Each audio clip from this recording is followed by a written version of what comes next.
ঝুমের জমি বিরোধে এবার গুলি চলল।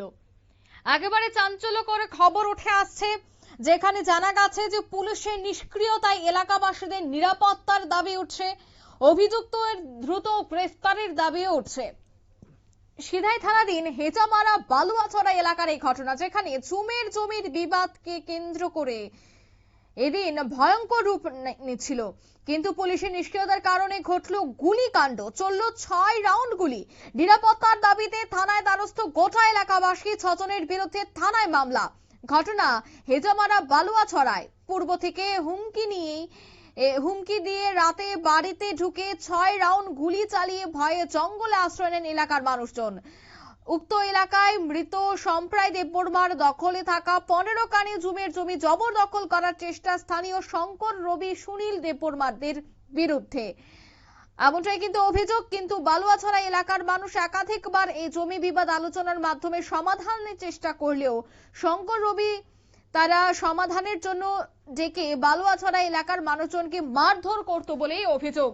তবে এই বিষয়ে কি বলছেন মহিলারা, শোনাবো।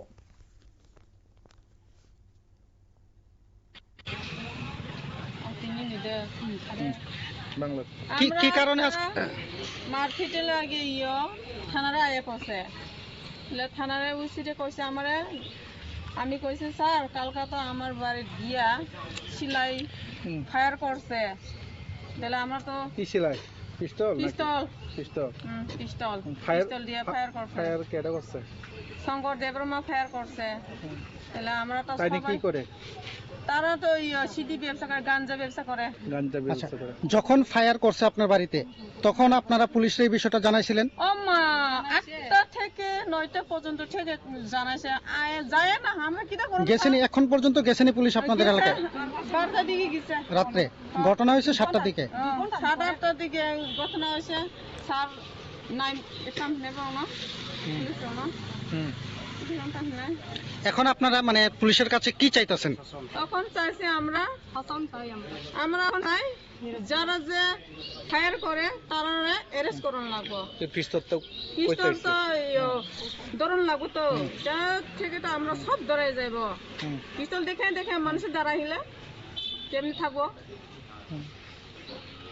পিস্তল দেখাইছে এভাবে ফায়ারিং করে আমরা বই দেখাইতাছেন, তাই হইতো। এখন পুলিশ কি আশ্বাস দিছে আপনারা? পুলিশ কি কইছে? যে কোনো বেশি আশা দিছে না, কইছে আমারে তোমরা এখন যা করি আমরা দেখাবো। আপনারা শুনলেন তাদের এই অভিযোগ। তারা কিন্তু জানাচ্ছেন যে পুলিশ কোনোভাবে কোনো পদক্ষেপ গ্রহণ করছে না। তবে 6 জনের বিরুদ্ধে সিধাই থানায় মামলা করেন এবং সংবাদ মাধ্যমের মুখোমুখি হয়ে তারা নিরাপত্তার আবেদন করেন। যদিও গোটা ঘটনায় পুলিশের নিষ্ক্রিয়তার কারণে ঘটনাটি এত ভয়ঙ্কর রূপ নিয়েছে বলেই অভিযোগ। স্থানীয়দের দাবি, কোনো অপ্রীতিকর ঘটনার আগে অভিযুক্তদের গ্রেফতার করতে হবে।